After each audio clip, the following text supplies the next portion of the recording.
শবে মেরাজ কোনো সাধারণ রাত। এই রাত আল্লাহর পক্ষ থেকে বাছাই করা একটি মহিমান্বিত রাত, যে রাতে জমিন ও আসমানের দূরত্ব মুহূর্তের মধ্যে মুছে গিয়েছিল। একজন মানুষ মুহাম্মদ সাল্লাল্লাহু আলাইহি ওয়াসাল্লাম আল্লাহর সান্নিধ্যে পৌঁছেছিলেন, আর উম্মতে মুহাম্মদ সাল্লাল্লাহু আলাইহি ওয়াসাল্লাম পেয়েছিলেন নামাজের মতো মহান উপহার। কিন্তু এই রাত হঠাৎ করে আসেনি। এর পিছনে ছিল দীর্ঘ কষ্ট, অশেষ ধৈর্য এবং নীরব অটল বিশ্বাস। হিজরতের আগের সময়টা ছিল রাসূল সাল্লাল্লাহু আলাইহি ওয়াসাল্লামের জীবনের সবচেয়ে বেদনাদায়ক অধ্যায়। এই সময়টিকে ইসলামের ইতিহাসে বলা হয় আমনুল হুজুন, অর্থাৎ দুঃখের বছর। এই বছরেই ইন্তেকাল করেছেন তার প্রিয় স্ত্রী হযরত খাদিজাতুল রাদিয়াল্লাহু আনহা, যিনি ছিলেন তার প্রথম বিশ্বাসী, দুঃখের সান্ত্বনা, একাকিত্বের শক্তি।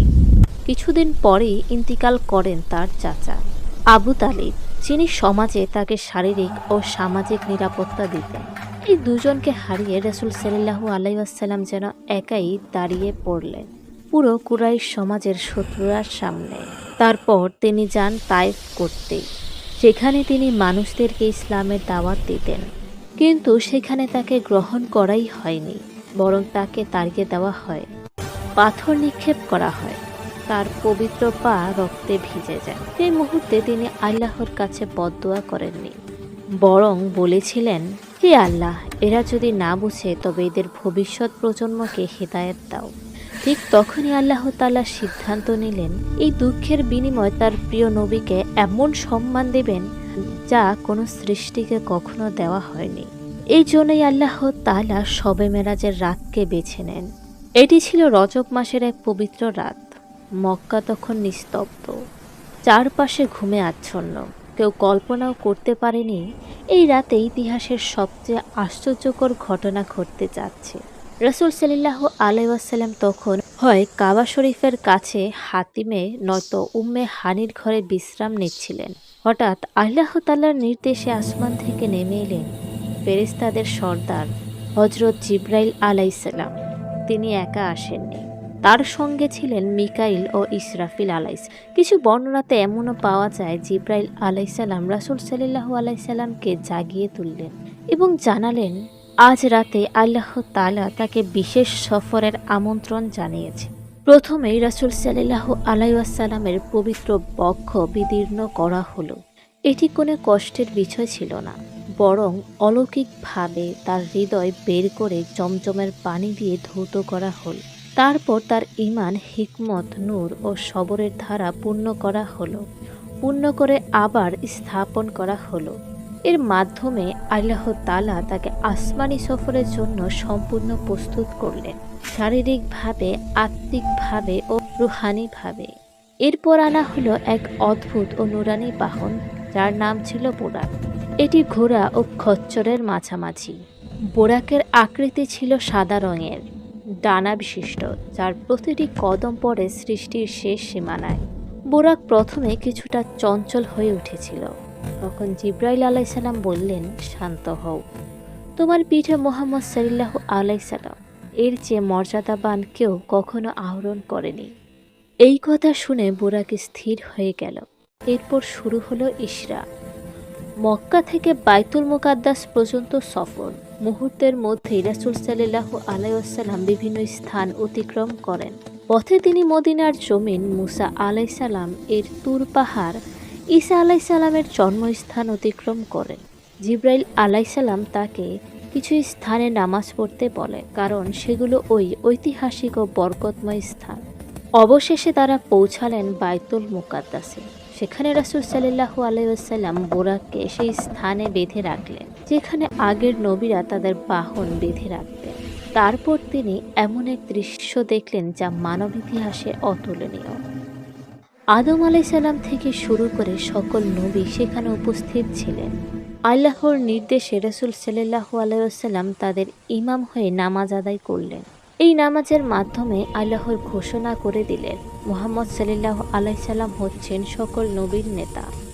নামাজ শেষে জিবরাইল আলাইহিস সালাম রাসূল সাল্লাল্লাহু আলাইহি সাল্লামকে নিয়ে আসমানের দিকে যাত্রা শুরু করলেন। এই যাত্রা ছিল কোনো সাধারণ উড়ান নয়। এটি ছিল এক আসমান থেকে আরেক আসমানে আল্লাহর অনুমতি নিয়ে অতিক্রম করার সফর। প্রথম আসমানের দরজায় পৌঁছে জিব্রাইল আলাইসাল্লাম কড়া নাড়লেন। ভিতর থেকে জিজ্ঞেস করা হলো, কে? জিব্রাইল আলাইসাল্লাম উত্তর দিলেন, আমি জিব্রাইল। আবার প্রশ্ন করা হলো, আপনার সঙ্গে কে আছেন? উত্তর এলো, মুহাম্মদ সাল্লাল্লাহু আলাইহি ওয়াসাল্লাম। তখন ফেরেশতারা জিজ্ঞেস করলেন, তাকে কি ডাকা হয়েছিল? উত্তর এলো, হ্যাঁ, তাকে ডাকা হয়েছিল। তখনই প্রথম আসমানের দরজা খুলে দেওয়া হলো। এখানে শিক্ষা, আসমানেরও নিয়ম আছে, অনুমতি ছাড়া সেখানে কেউ প্রবেশ করতে পারে না। প্রথম আসমানে যাওয়ার পর হজরত মুহাম্মদ আলাইসাল্লামের সাথে সাক্ষাৎ করলেন হজরত আদম আলাইসাল্লাম। তিনি তাকে স্বাগতম জানালেন। তখন রাসূলুল্লাহ সাল্লাম লক্ষ্য করলেন আদম আলাইসাল্লাম কখনো তার ডান দিকে তাকিয়ে হাসছেন এবং আবার কখনো তিনি তার বাম দিকে তাকিয়ে কাঁদছেন। জিব্রাইল আলাইসাল্লাম বললেন, ডান দিকে তার নেক সন্তানরা, যারা কিনা জান্নাতে যাবে, আর বাম দিকে তার অবাধ্য সন্তানরা, যারা কিনা জাহান্নামে যাবে। এর জন্যই তিনি কখনো হাসেন, আবার কখনো কাঁদেন। এরপর তিনি দ্বিতীয় আসমানের দিকে যান। সেখানে যাওয়ার পর তার সাথে হজরত ঈসা আলাইসাল্লাম ও হজরত ইয়াহইয়া আলাইসাল্লামের সাথে দেখা হয়। রাসূল সাল্লাল্লাহু আলাইহি ওয়াসাল্লাম তাদেরকে সালাম জানালেন। ঈসা আলাইসাল্লাম বললেন, আপনি আমাদের পরে এসেছেন, আল্লাহর রাসূল, আপনার উম্মতের জন্য দোয়া করছি। এই আসমান দেখায় নবীদের মধ্যে সম্পর্ক শুধু শুভেচ্ছা নয়, এটি নবীদের একে অপরের উম্মত ও দাওয়াতের জন্য আন্তরিক দোয়া। এরপর তৃতীয় আসমান, যেখানে তিনি হজরত ইউসুফ আলাইসাল্লামের সাথে দেখা করেন, যিনি তার সৌন্দর্য ও ধৈর্য দিয়ে ইতিহাসে পরিচিত। তিনি রাসূল সাল্লাল্লাহু আলাইহি ওয়াসাল্লামকে স্বাগতম জানালেন এবং বললেন, আপনার ধৈর্য আপনার উম্মতের মধ্যে পথ দেখাবে। এই আসমান শেখায় ধৈর্য ও আল্লাহর ওপর ভরসা কত গুরুত্বপূর্ণ।